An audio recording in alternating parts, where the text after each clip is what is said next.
The bank balance hit zero on a Wednesday morning. And that was the moment I realized my marriage had been quietly spending my future behind my back.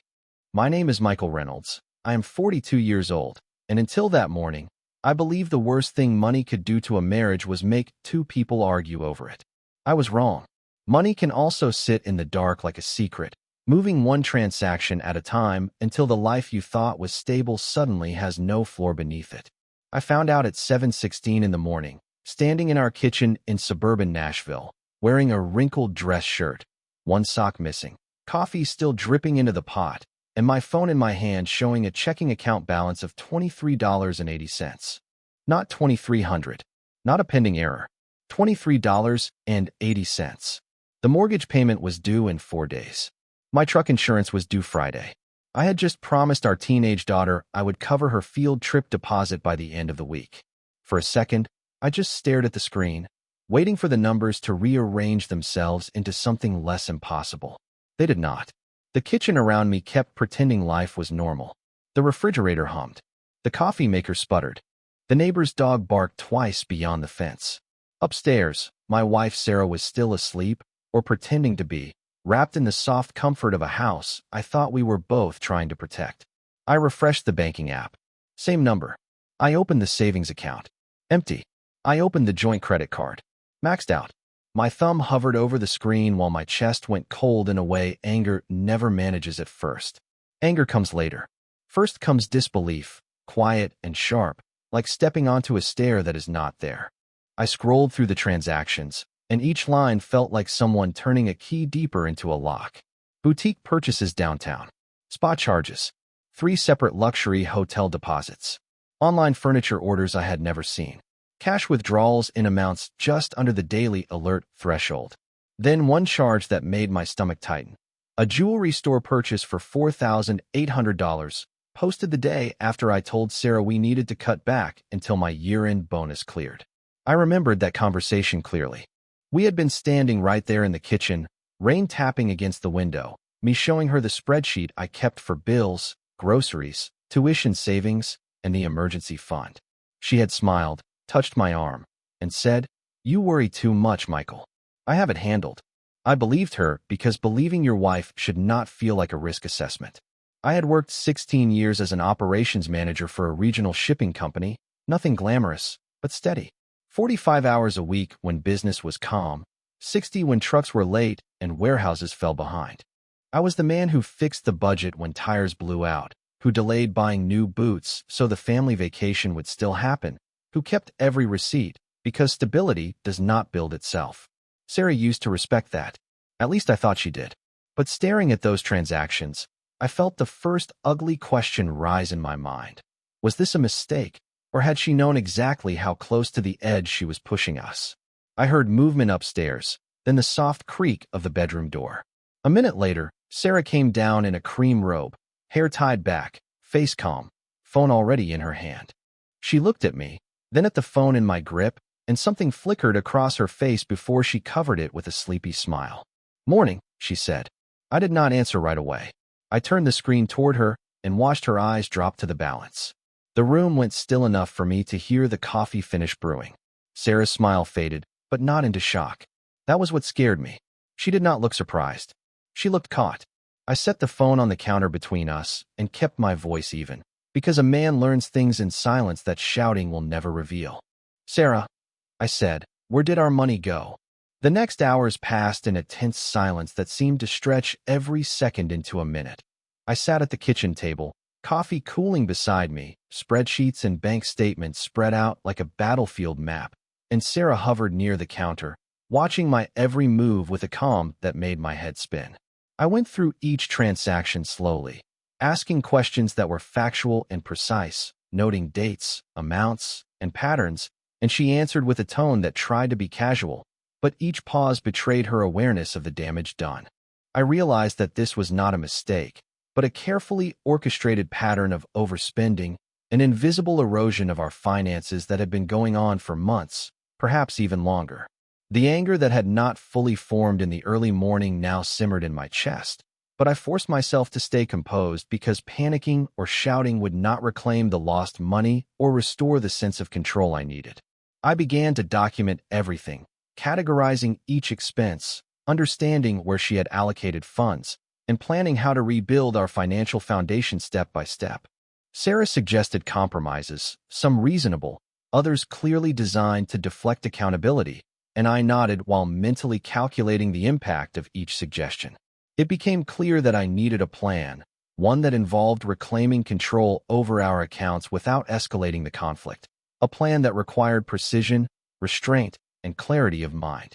I opened a new ledger, separate from our joint accounts, and started tracking a budget that would allow me to protect the essentials: mortgage, utilities, daughter's schooling, and emergency funds. Sarah lingered, offering comments, but I listened politely, recording each word, each tone, and noting the underlying intent. I realized that the trust one had placed in her financial stewardship had been misplaced, but the revelation also offered clarity. With careful management, I could restore stability. By late afternoon, I had transferred control of certain accounts into my name, set up alerts, and created a spending plan that ensured no single decision could undermine our security again. Sarah watched these actions silently, her expressions unreadable, and I understood that this was the turning point. The kitchen that had felt like a courtroom in the morning now held a quiet, tense energy, the calm before a shift in power that I had meticulously orchestrated. As I finished my planning, I felt a subtle sense of empowerment, knowing that the decisions I was making would not just safeguard our finances, but also redefine the boundaries of trust, responsibility, and authority within our household, and that the hours of quiet analysis, patience, and strategic action would form the foundation of a new balance between us, one rooted in transparency, accountability, and careful oversight, setting the stage for the challenges and resolutions that lay ahead. By mid-morning, the atmosphere in the living room had shifted from tense to calculated. I observed every subtle movement of Sarah as she handled her phone and tablet, her expressions flickering between confidence and uncertainty, and I remained seated with a notebook open, writing down each financial decision she made and analyzing the patterns that had emerged over the previous weeks. I reflected on the impact her choices had on our household, noting the missed savings opportunities, the overspending on non-essential items, and the way each decision subtly altered our daily life and future plans.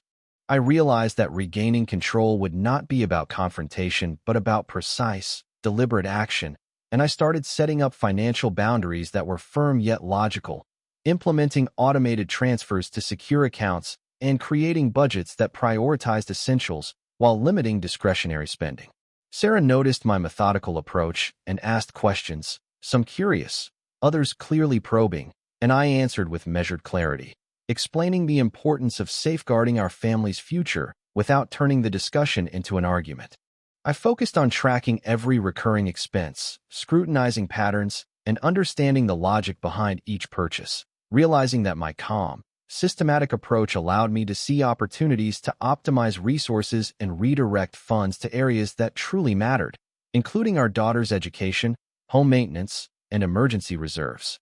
I planned small but effective steps, transferring control over key accounts gradually, monitoring balances, and setting up alerts to prevent unauthorized spending, and with each step, I felt a sense of empowerment that replaced the earlier frustration, knowing that these actions were creating a structured, accountable environment. Meanwhile, Sarah's expressions shifted subtly, a mixture of resistance and acknowledgement, as if she were recognizing the change in dynamics and the fact that I had carefully recalibrated control without diminishing her dignity, but asserting a clear boundary of responsibility. I reviewed investment accounts, debt payments, and recurring obligations, making notes on how each move would influence our financial trajectory, and I prepared a detailed plan to communicate boundaries and goals in a neutral, non-confrontational manner, emphasizing collaboration but establishing limits that could not be easily bypassed. By afternoon, the new system was partially in place, and I could see the clarity it brought. Every account, every transaction, and every decision was now accounted for, creating transparency that neither of us could ignore, and I felt a renewed confidence in the ability to manage our household effectively while Sarah adjusted to the new structure, understanding that responsibility and oversight were not restrictions, but measures to ensure stability, trust, and a sustainable future. turning what had been moments of humiliation into a framework for empowerment and resilience. The morning sun streamed through the blinds, casting long stripes across the kitchen floor where I stood quietly, observing Sarah as she organized her receipts and credit card statements, her movements precise but tinged with apprehension, and I remained calm, notebook in hand, noting the small details that revealed habits, tendencies, and patterns that had previously caused friction in our household. I started explaining, in a composed voice, the reasoning behind limiting discretionary spending, framing each rule and adjustment not as punishment but as a necessary step to stabilize our finances, emphasizing the benefits for our family's long-term security. She listened, initially defensive but gradually attentive, as I detailed the steps I had taken: automated savings transfers, strict budgeting for essentials, careful monitoring of all recurring payments, and alerts for unplanned expenditures. I guided her through visual charts showing how funds could be allocated more effectively, highlighting opportunities to save for emergencies and future plans without restricting her personal choices entirely. The dialogue unfolded with a mix of questions, clarifications, and mutual acknowledgement, and I ensured that every explanation reinforced collaboration while establishing firm boundaries that she could not bypass. I monitored her reactions closely, noting expressions of hesitation, curiosity, and eventual understanding, recognizing that the dynamic in our home was shifting from tension to structured cooperation, and every small success built confidence in both of us. Afternoon passed with a methodical review of our accounts, tracking the impact of each adjustment, recalibrating limits as necessary, and ensuring that transparency became a daily routine rather than an occasional enforcement, reinforcing trust while asserting responsibility.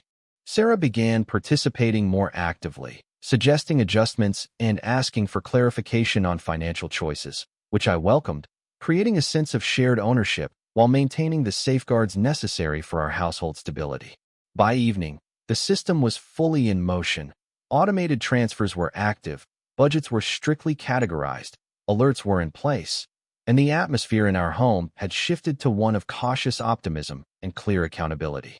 Every purchase, every transaction, and every decision now carried a visible structure, a reminder that thoughtful planning and careful oversight could transform moments of previous frustration into a collaborative framework that preserved dignity while ensuring control, turning what had been chaotic financial mismanagement into a foundation for stability and renewed mutual respect. That night, after Sarah went upstairs and the house settled into the quiet rhythm of late evening, I stayed at the kitchen table with the laptop open, the numbers glowing against the dark window like a second set of consequences.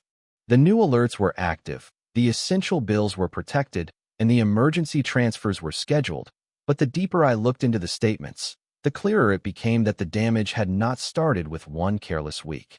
It had been a slow leak disguised as normal life.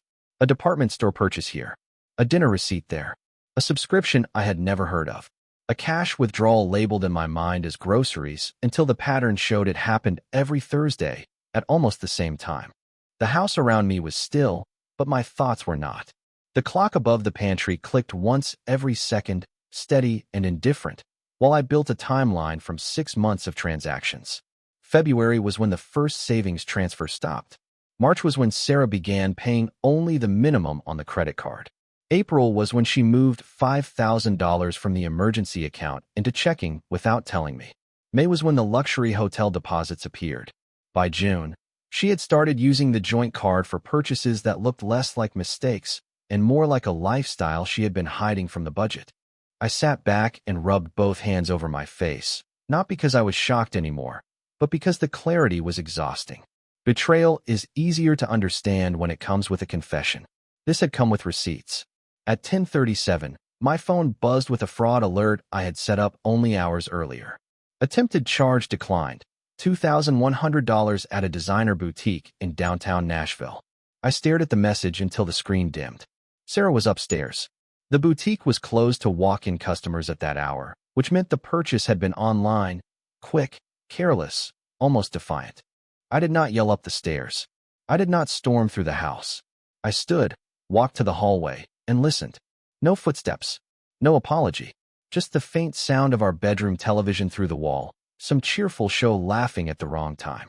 I returned to the table, opened the banking app, and lowered the daily spending limit on every shared card to $50. Then I froze the joint credit card completely. The button was small. The consequence was not. A blue confirmation banner appeared. Card locked. I read it twice, and for the first time all day, the floor beneath me felt solid. Not because I wanted to control my wife like a child, but because someone had to protect the mortgage, the insurance, our daughter's school money, the food in the refrigerator, the boring necessities that kept a family from becoming a crisis. 5 minutes later, Sarah came down the stairs. She was still in her robe, phone in her hand, face tight with disbelief. "Did you lock my card?" she asked. "Not our card. My card." That word told me we still had a long way to go. I closed the laptop halfway and looked at her across the kitchen, the island light casting a pale glow over the marble between us. "I locked the account that pays our bills," I said. Her eyes flashed, but her voice stayed low because our daughter was asleep down the hall. "That is humiliating." I almost laughed, but there was no humor left in me.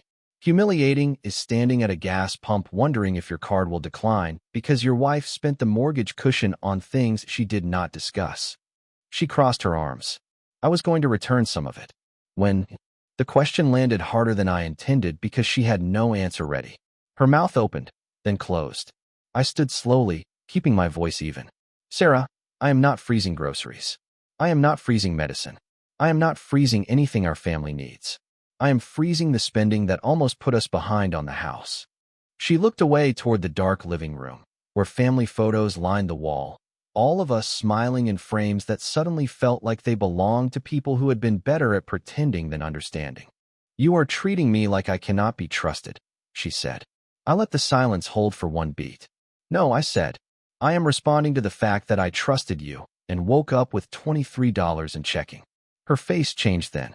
The anger did not disappear, but something under it shifted, something smaller and more frightened.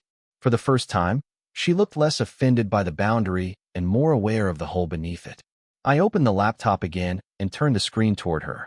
6 months of transactions sat there in clean columns, stripped of excuses, stripped of tone, stripped of every story we had told ourselves.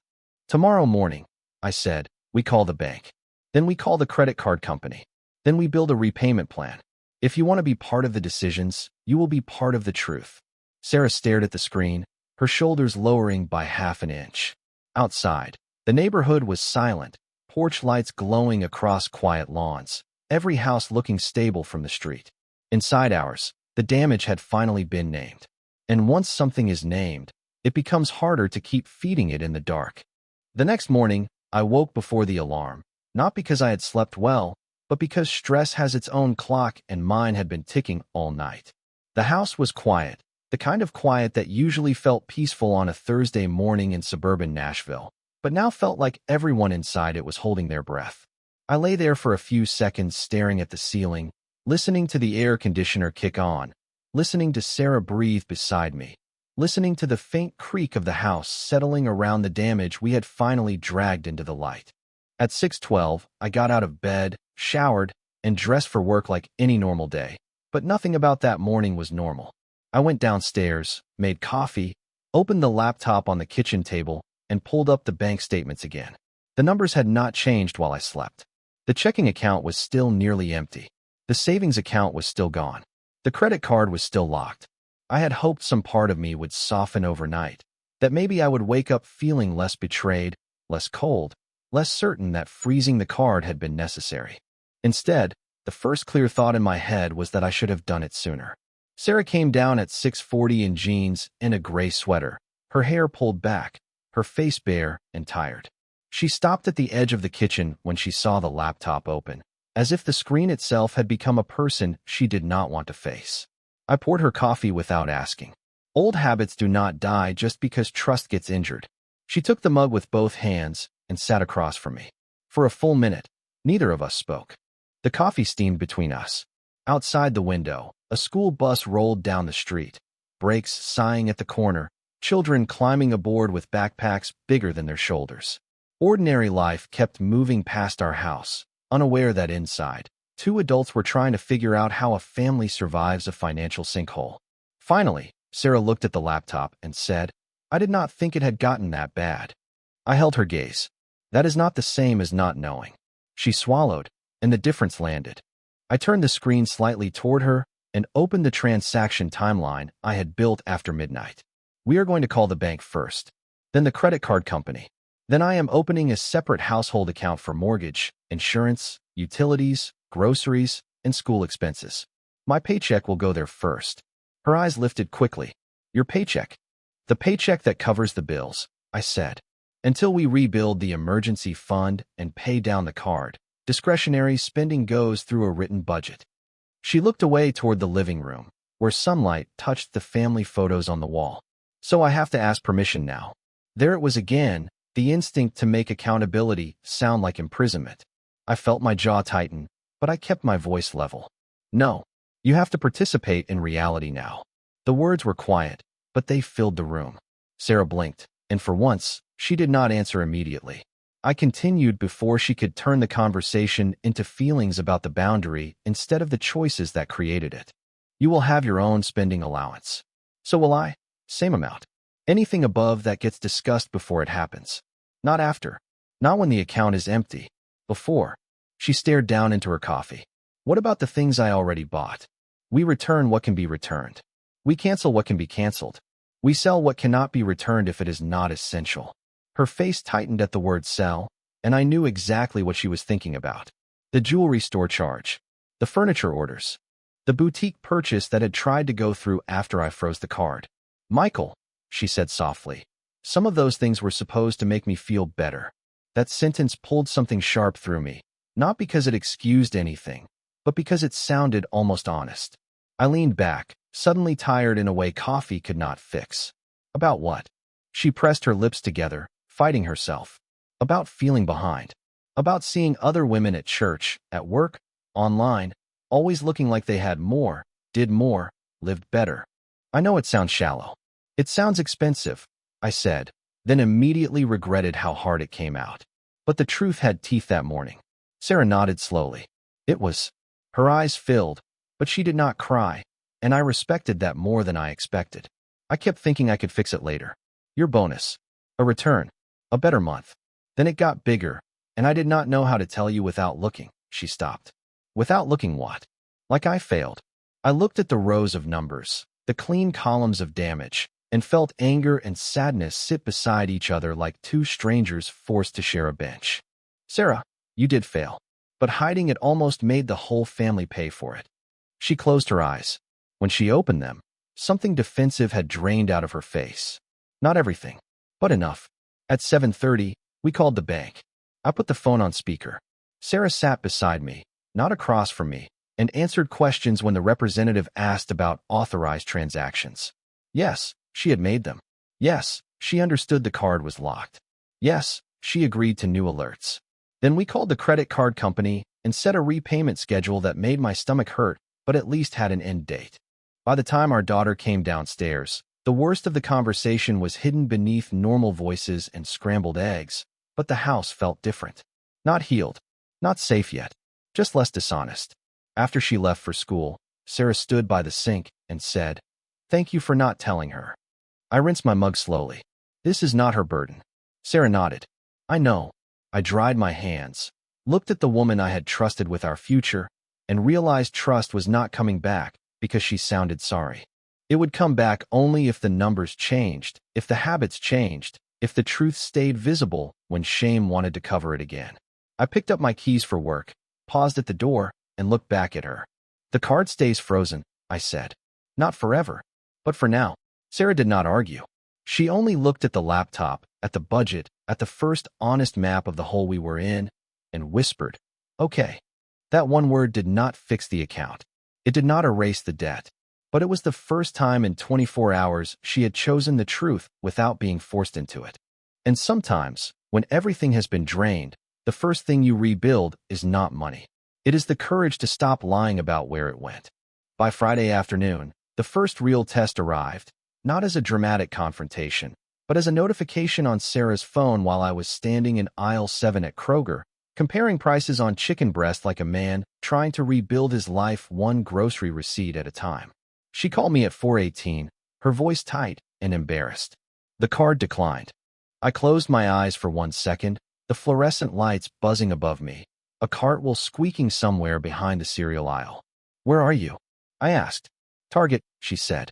"I was getting laundry detergent, paper towels, and a birthday gift for Madison's party tomorrow." Madison was our daughter's friend from school, not an emergency, not a bill, not food, but still the kind of thing that used to slip through without discussion because it sounded small until 100 small things became the hole we were standing in. I looked down at my grocery list, where every item had a number beside it.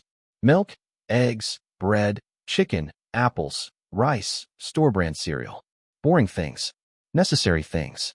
The kind of purchases nobody applauds, but everyone notices when they are missing. "How much was the total?" I asked. She hesitated. $186.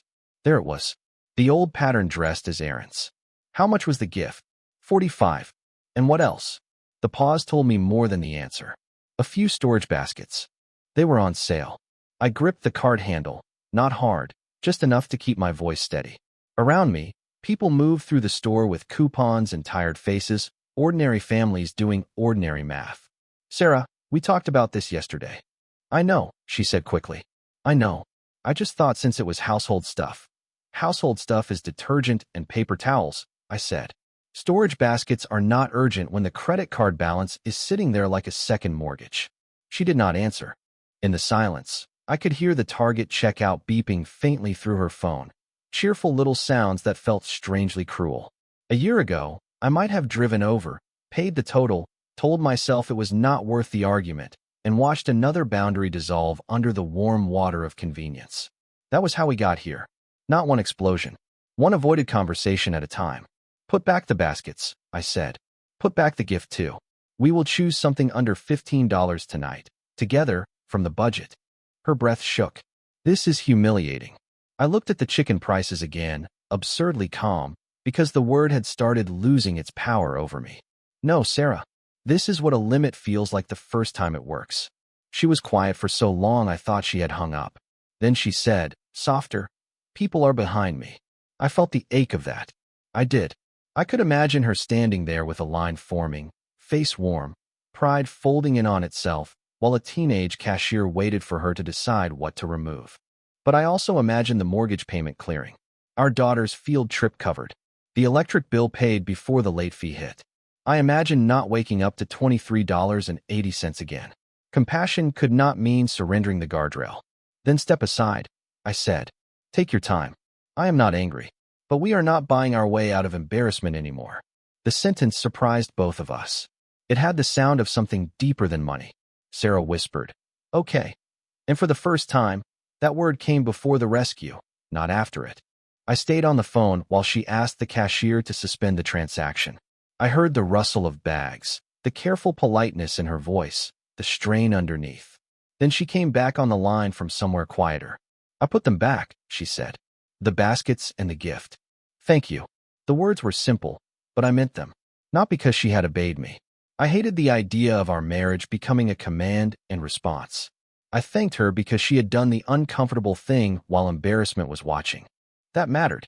"Get the detergent and paper towels," I said. "Use the debit card for the household account. It will approve under the limit." "What about the party?" "We will handle it tonight." "Together?" I looked at my card, then at the list, then at the rain starting to streak the store windows beyond the entrance. "Together, if we are both honest about the number." When I got home an hour later, she had placed the receipt on the kitchen table without being asked. $28.64. Laundry detergent, paper towels, and nothing else. She stood near the sink with her arms folded, not defensive exactly, but raw. "I hated that," she said. "I set the grocery bags down." "I know. I wanted to blame you the whole way home." "I know that too." She looked at me then, really looked, and I saw the first glimpse of something I had not seen in days. Not shame, not anger, but responsibility beginning to take root. "But if the card had worked," she said slowly, "I would have bought all of it." The truth sat between us, plain and heavy. I nodded. That is why it could not work yet. Outside, thunder rolled low over the neighborhood, and the kitchen lights reflected in the darkening windows. Our daughter would be home soon. Dinner still needed cooking, bills still needed paying, and one clean receipt did not rebuild a bank account. But as Sarah slid that receipt toward the budget folder, I felt the smallest shift in the room. The freeze had not only stopped spending, it had forced a pause. And in that pause, for the first time, she saw the choice before the damage. The following morning, I woke to the sound of rain lightly tapping against the windows, a rhythm that mirrored the quiet tension still lingering in the kitchen from the night before. Sarah was already awake, sitting at the counter with a cup of coffee in her hands, eyes tracing the lines of the budget folder I had left on the table, the expression on her face a mixture of contemplation and resolve. And I could tell she had been thinking about the decisions we made together just hours earlier. "I went through the receipts," she said softly, almost hesitant, but I nodded, encouraging her to continue without a word, letting the silence do part of the work for us. She laid out the small stack, separating the household essentials from the discretionary items she had been tempted to buy, and for the first time in weeks, I saw that she was seeing the consequences clearly, the same clarity I felt when I made the decision to freeze the account. The air between us was dense, filled with understanding rather than accusation, and it was oddly comforting. A subtle shift that reminded me why boundaries mattered as much as compassion. "I think I understand why you did it," she continued. "It wasn't about control, it was about stopping us from digging deeper." I reached across the table, touched her hand lightly, and she didn't pull away, letting the connection communicate the agreement we both silently sought. Throughout the morning, we worked side by side, categorizing expenses, noting patterns, and preparing a plan for the month that was realistic, transparent, and most importantly, mutually respected. I watched as Sarah's expression softened, her shoulders easing from the tension that had defined the previous weeks, her actions deliberate yet careful, a contrast to the impulsive spending that had caused friction. By noon, the kitchen table was neatly organized, the receipts filed, the budget aligned, and Sarah looked up at me, a tentative smile forming, the kind of smile that suggested relief without pride, understanding without resentment. And in that moment, I realized the power of clarity and shared responsibility over confrontation or judgment. Outside, the rain had slowed to a drizzle, the day looking calmer, reflective of the shift within our home, a new rhythm established by discipline but tempered with empathy. Our daughter would be home soon, and the house felt ready to welcome her without the stress that had been so present before. Sarah glanced at the clock, then at me, and said, "I want to stick to this," her tone firm yet gentle, carrying the weight of commitment and the promise of change. I nodded, feeling the first real spark of teamwork in months, knowing that the freeze on spending had not only stopped the excess but had created a space for honest reflection and mutual understanding, a foundation stronger than any argument or reprimand could have built. The rest of the afternoon passed with quiet conversations about future purchases, adjustments, and priorities, the normalcy of ordinary life reasserting itself in a home that had learned the lesson of limits and collaboration. By evening, I knew we had shifted from reaction to strategy, from embarrassment to awareness, and from unilateral frustration to partnership, the kind of growth that could not be rushed or faked, only earned through patience, honesty, and a willingness to see each other fully in the consequences of our choices. By late afternoon, the atmosphere in the house had shifted, a subtle tension giving way to cautious optimism as Sarah and I reviewed our progress, her attention focused on the ledger while I made notes in the margin, comparing expenditures to income with the precision we had agreed upon. Every transaction we discussed, every misstep from past weeks, was cataloged not to criticize but to understand patterns, and Sarah's posture, once defensive, now leaned forward with curiosity, indicating a willingness to engage rather than deflect. "I didn't realize how quickly the little purchases add up," she admitted, a trace of embarrassment in her voice. But it was tempered by the spark of realization that we were learning to manage our resources together. I nodded, acknowledging both her honesty and the shared responsibility we now embraced, the room feeling lighter as sunlight filtered through the blinds, casting long patterns across the table. We paused frequently, not from hesitation but from reflection, considering the impact of our choices on upcoming bills, upcoming school expenses for our daughter, and the necessity of creating a buffer to prevent previous stress from repeating. Sarah suggested practical adjustments, like consolidating subscriptions, prioritizing essentials, and discussing any major purchases ahead of time. Each idea reinforced the collaborative atmosphere, the sense that we were allies rather than adversaries. The conversation eventually moved to personal goals beyond finances. The house quiet except for the soft ticking of the wall clock and the occasional hum of the refrigerator, a mundane soundtrack that contrasted with the significance of the dialogue unfolding in the kitchen. We laughed together at minor mistakes from past months, the tension of prior embarrassment dissolving with shared humor, revealing a connection strengthened through accountability rather than weakened by it. By evening, the ledger was organized, the budget plan clear, and both of us felt a sense of control and clarity that had been missing, a newfound confidence that extended beyond money management into trust and communication. Sarah's expression softened as she folded the last receipt, looking up at me with gratitude and a hint of pride, a silent acknowledgement of the mutual effort and the progress we had made. The day concluded with a light dinner, casual conversation, and a comfortable sense of partnership, our interactions marked by patience, understanding, and the lessons learned from mistakes handled responsibly. I realized that the act of freezing the account, once a source of tension, had evolved into a tool for education and connection, transforming our household dynamic into one of shared vigilance and optimism. The quiet strength of collaboration more profound than any confrontation could have achieved. The following morning began with the soft glow of sunlight spilling into the kitchen, the air carrying the familiar aroma of coffee as I and Sarah settled into our routine with a sense of purpose and renewed partnership. The ledger lay open on the table, and we reviewed each category carefully, making note of upcoming expenses and projecting our budget for the week. Each number calculated with precision to ensure that no previous oversights would recur, the atmosphere calm, yet charged with anticipation for the changes we were implementing. Sarah suggested a few minor adjustments, such as rearranging autopay dates and prioritizing essentials, and I listened attentively, nodding as she explained her reasoning, the clarity in her voice indicating that she had embraced the new system and understood its benefits. We laughed at small mistakes from earlier in the month, acknowledging how easy it had been to overlook minor charges, and the humor eased any lingering tension, fostering a cooperative environment where both of us felt accountable yet supported. By late morning, we moved on to discussing long-term financial goals, setting aside a portion of our income for emergency savings and considering investment opportunities that had once seemed distant and intimidating. Each decision was made collaboratively, the dialogue flowing smoothly as we weighed the pros and cons together, our shared understanding growing with every conversation. Lunch passed quietly, the mundane tasks of heating food and clearing dishes reinforcing a sense of normalcy and stability, and by afternoon, we had mapped out a detailed plan for the coming months, including small milestones to track progress and celebrate accomplishments, the sense of control and clarity palpable.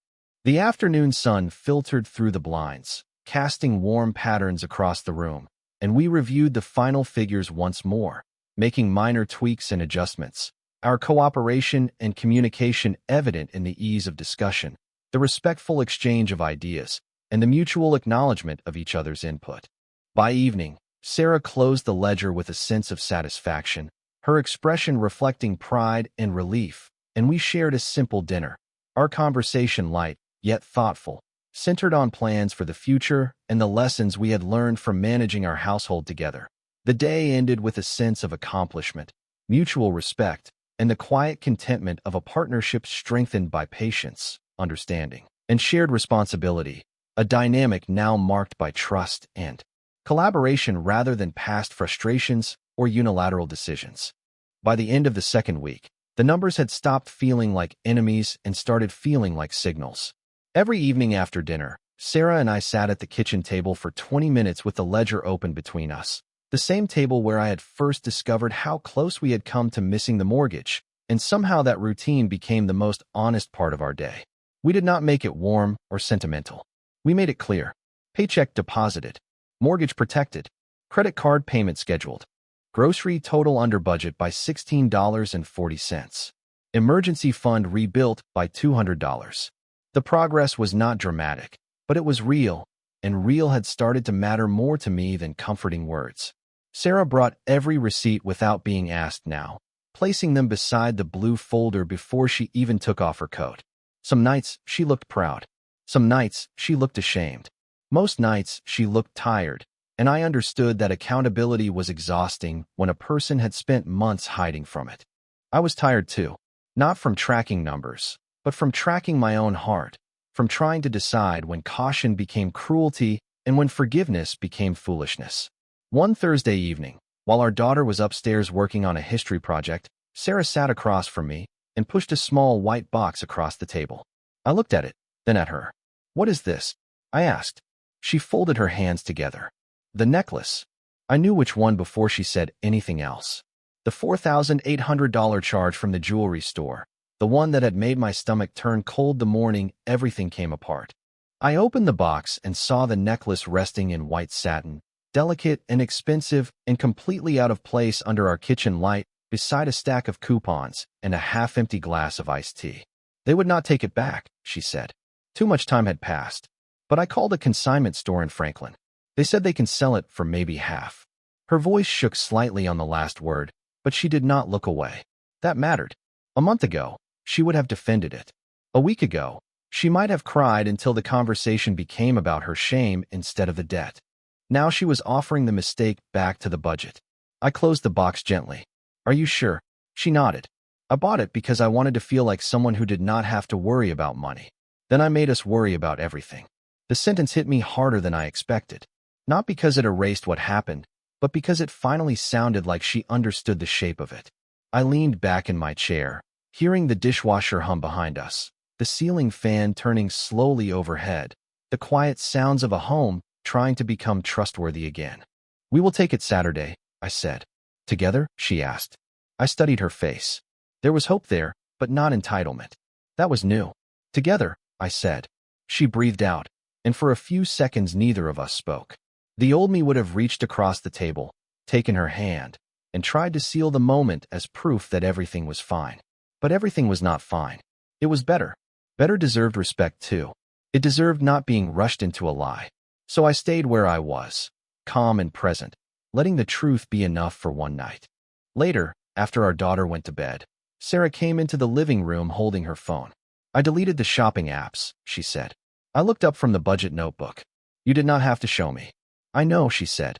"I wanted to." She handed me the phone, not like a child surrendering contraband, but like a partner placing evidence on the table. The apps were gone. The save cards were removed from the browser. The boutique mailing lists were unsubscribed. Small things, maybe, but small things had drained us, so small things could help rebuild us too. "Thank you," I said. She sat on the other end of the couch, leaving space between us that did not feel hostile anymore. "Do you still feel like you have to watch me every second?" she asked. I could have softened the truth. I did not. "Sometimes." She nodded, eyes lowered. "I understand. But less than before," I added. Her eyes lifted.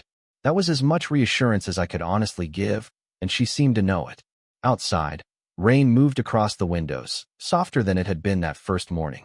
Inside, the account balances were still fragile, the debt was still there, and the card was still frozen. But the secrecy had begun to thaw.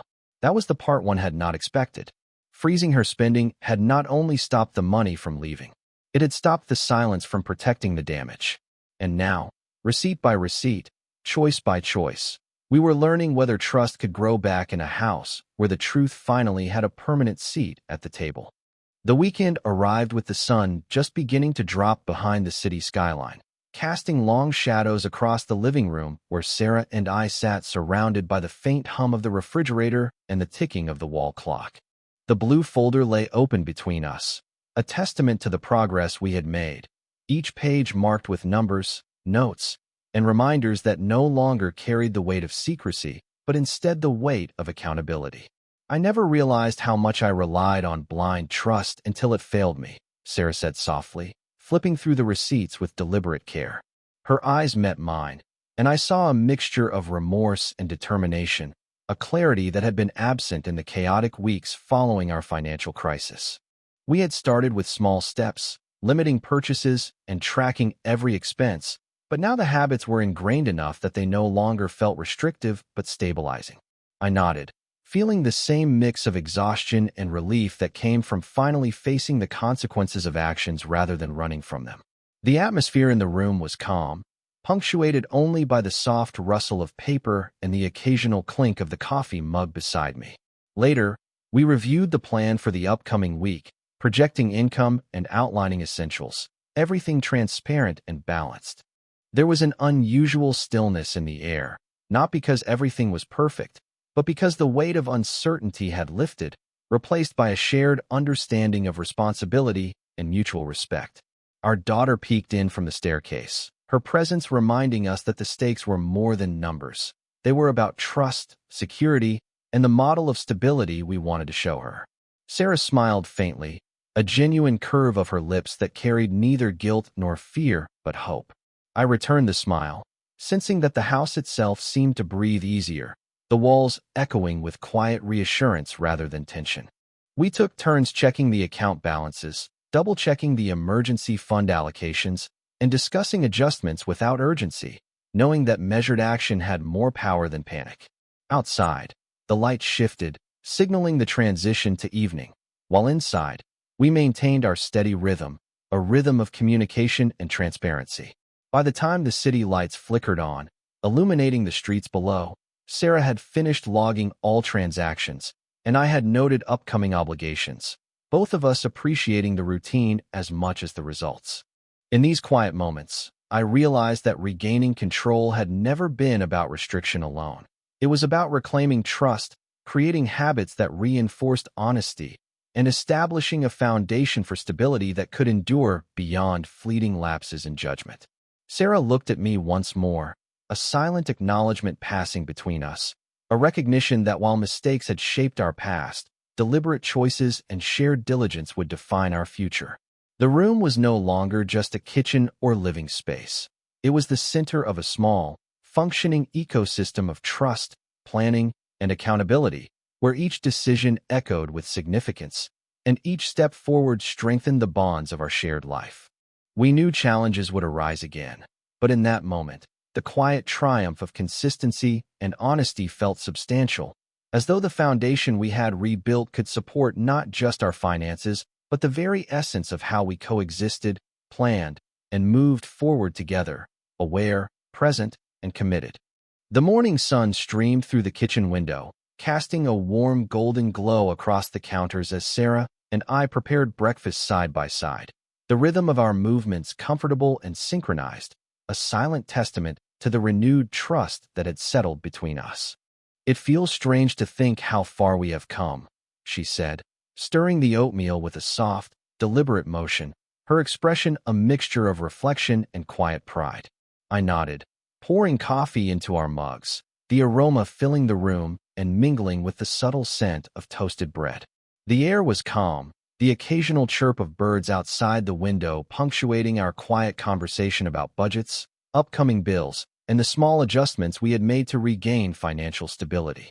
Our daughter appeared at the doorway, rubbing her eyes, and smiled as she joined us at the table, bringing a sense of completeness to the household that had been missing during the chaos of past months.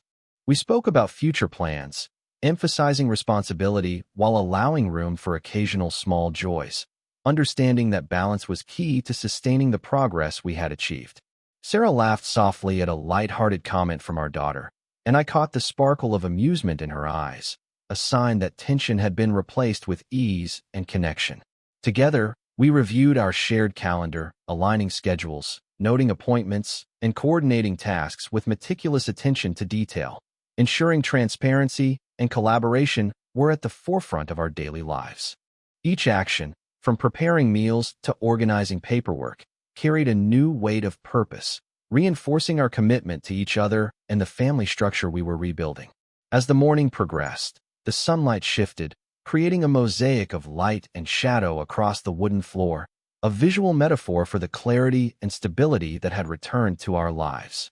Sarah and I exchanged a glance, understanding without words that the journey through hardship had transformed us, teaching patience, perseverance, and the value of measured decisions.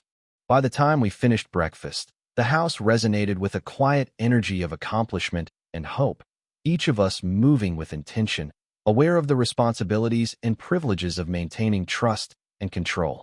We stepped outside briefly, feeling the crisp air and appreciating the simple pleasures of routine, knowing that the structure we had rebuilt would support not only our immediate needs, but the long-term well-being of our family. The sense of shared purpose permeated every interaction, every glance, and every decision, reminding us that success was not defined solely by financial recovery, but by the reinforcement of respect, communication, and consistent, deliberate choices.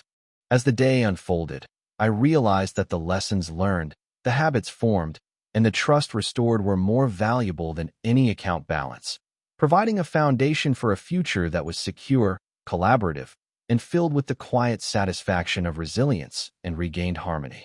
Sarah smiled at me once more, a gesture that conveyed understanding, gratitude, and mutual commitment. The room itself reflecting the stability and balance we had worked tirelessly to achieve, a sanctuary of order, cooperation, and enduring connection.